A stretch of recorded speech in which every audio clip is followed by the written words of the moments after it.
Everyone, मेरा नाम अस्मित है और मैंने अपने ड्रॉप ईयर में केमिस्ट्री में 98.5 परसेंटाइल स्कोर करा था। और मैं आज इस वीडियो में मैं आपको यही बताने वाला हूँ कि मैंने कौन सी ऐसी स्ट्रैटेजीज अपनाई थी जिसके कारण ये स्कोर बन पाया। So let's start. सबसे पहले बात करते हैं फिजिकल केमिस्ट्री की। फिजिकल केमिस्ट्री में मैंने पंकज सर को फॉलो करा था। सर ने अपने यूट्यूब चैनल पर सारे चैप्टर्स को अच्छे से पढ़ा रखा है, आप उन्हें फॉलो कर सकते हैं। अब बात करते हैं क्वेश्चन प्रैक्टिस की। क्वेश्चन प्रैक्टिस करने के लिए सर क्लास नोट्स में जितने क्वेश्चंस कराते थे मैं उन्हें वापस से करता था और क्लास के बाद इमीडिएटली डीपीपी सॉल्व करता था और चैप्टर खत्म होने के बाद 2019 से 2025 तक उसके पीवाईक्यूज करता था। जो बच्चे क्लास 12th और ड्रॉपर हैं मैं उनसे यही कहूँगा कि क्लास नोट्स, डीपीपी और पीवाईक्यूज को अच्छे से कर लें। क्वेश्चन प्रैक्टिस करने के लिए इतना मोर देन इनफ होगा। और जो बच्चे 11th में हैं वो मॉड्यूल रेफर कर सकते हैं। और रिवीजन के लिए आपके पास शॉर्ट नोट्स होने चाहिए जिसमें सारे चैप्टर्स की इंपॉर्टेंट थ्योरी और फार्मूलाज कंसाइज वे में लिखी हो। आप इसे खुद बना सकते हैं या फिर ऑनलाइन एक्सेस कर सकते हैं अगर आपके पास टाइम कम है। अब बात करते हैं कुछ इंपॉर्टेंट बुक्स की जो फिजिकल केमिस्ट्री को स्ट्रॉन्ग करने के लिए बहुत इंपॉर्टेंट रोल प्ले करती है। सबसे पहले बुक है एनसीईआरटी। आपको फिजिकल केमिस्ट्री के सारे चैप्टर्स को एनसीईआरटी से लाइन बाय लाइन पढ़ के जानी है ताकि एग्जाम में जितने भी स्टेटमेंट बेस्ड क्वेश्चंस आते हैं आप उन्हें आसानी से क्रैक कर सकें। और एक बार एनसीईआरटी को अच्छे से पढ़ लेने के बाद आप एनसीईआरटी एग्जाम्पलर को भी फॉलो कर सकते हैं क्योंकि उससे बहुत से क्वेश्चन डायरेक्टली एग्जाम में उठ के आ जाते हैं। मैं आपके सामने कुछ प्रूफ्स भी लाया हूँ। ये देखिए एनसीईआरटी का ही इलेक्ट्रोकेमिस्ट्री का ये डायग्राम से क्वेश्चन बना दिया है जेईई मेंस वालों ने। ये सेम क्वेश्चन डायरेक्ट इसी डायग्राम से है। अगर ये आपको डायग्राम की अच्छी अंडरस्टैंडिंग होगी तो आप ये क्वेश्चन कर जाएंगे। एटॉमिक स्ट्रक्चर के एक्सचेंज एनर्जी के टेबल से ही जेईई मेंस वालों ने इतनी अच्छी क्वेश्चन फ्रेम कर दी है और यही रैंक डिसाइडिंग क्वेश्चंस कहलाते हैं और इसी में बच्चे खराब हो जाते हैं। इसके बाद एक और क्वेश्चन है, ये केमिकल काइनेटिक्स का सेम एग्जाम्पलर का क्वेश्चन मेरी शिफ्ट में ही एज इट इज उठ के आ गया था। इसके मुझे -1 मिले थे, मैंने ये क्वेश्चन गलत कर दिया था।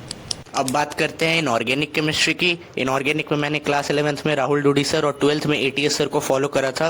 क्वेश्चन प्रैक्टिस में जितने भी क्लास नोट्स के क्वेश्चंस, एनसीईआरटी के इंटेक्स्ट और बैक एक्सरसाइज के क्वेश्चंस और लास्ट 10 ईयर्स में जितने भी वाईक्यूज होते थे मैं उन्हें करता था क्योंकि इनऑर्गेनिक में क्वेश्चन करने में टाइम नहीं लगता है अगर आपको थ्योरी याद है। सिंस इनऑर्गेनिक में मार्क्स कॉन्सेप्ट को माइंड में रिटेन करने से मिलते हैं। अब बात करते हैं रिविजन की। तो रिविजन में आपको अपने टीचर के नोट्स को डेली बेसिस पे रिवाइज करना है और साथ ही साथ एनसीईआरटी को लाइन बाय लाइन रटते चलना है और जितने भी इंपॉर्टेंट रिएक्शंस होते हैं उन्हें आपको लिख लिख कर याद करना है। और एक बार पूरी चैप्टर को अच्छे से रिवाइज करने के बाद को उन्हीं पीवाईक्यू से प्रैक्टिस करना है जो आपसे पहले राउंड में नहीं बने थे। और अगर आप इनऑर्गेनिक पढ़ रहे हैं तो मेक श्योर इन 2 टॉपिक्स को छोड़कर एग्जाम में बिल्कुल ना जाएं क्योंकि एग्जाम में इन दोनों टॉपिक से कम 3 से 4 क्वेश्चन जरूर आते हैं। सबसे पहला टॉपिक है सॉल्ट एनालिसिस। मोस्टली बच्चों को पता ही नहीं होता कि सॉल्ट एनालिसिस को पढ़कर कितना जाना है और किसी भी टीचर को आप अगर देखेंगे तो वो हमेशा सॉल्ट एनालिसिस को 15 से 16 लेक्चर में कवर करते हैं। उतनी जेईई मेंस में जरूरत नहीं होती। मैं आपके सामने सॉल्ट एनालिसिस का जेईई मेंस का सिलेबस लेके आया हूँ। अगर आप इतना भी कर लेंगे तो आपको सॉल्ट एनालिसिस में काम हो जाएगा। और इसे कवर करने के लिए मैंने सिंपली कॉन्साइज से पढ़ा था। भैया ने अपने वीडियो में बहुत अच्छे से पढ़ा रखा है सारे आयंस के टेस्ट को। हालांकि इसमें कुछ टॉपिक्स मिसिंग भी है तो वो आप मैथॉनगो की यूट्यूब चैनल से कवर कर सकते हैं। वहाँ पारस सर ने आपको बहुत अच्छे से पढ़ा रखा है। दूसरा टॉपिक है ब्लॉक केमिस्ट्री। आपको डी ब्लॉक तो पूरा करके ही जाना है और साथ ही साथ पी ब्लॉक को अच्छे से कवर करना है।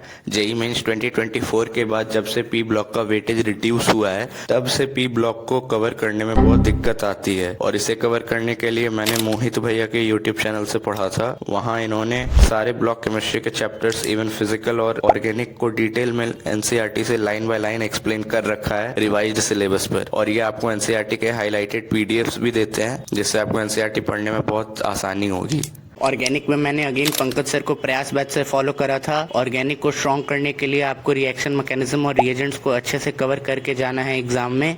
मैकेनिज्म में आपको मैं इतना ही कहूँगा कि जितने भी क्लास 11th और 12th मिला के एनसीईआरटी में नेम रिएक्शंस दिए हुए हैं उसे अच्छे से प्रिपेयर करके जाएं क्योंकि ऑर्गेनिक में मोस्टली क्वेश्चन नेम रिएक्शन से ही आते हैं।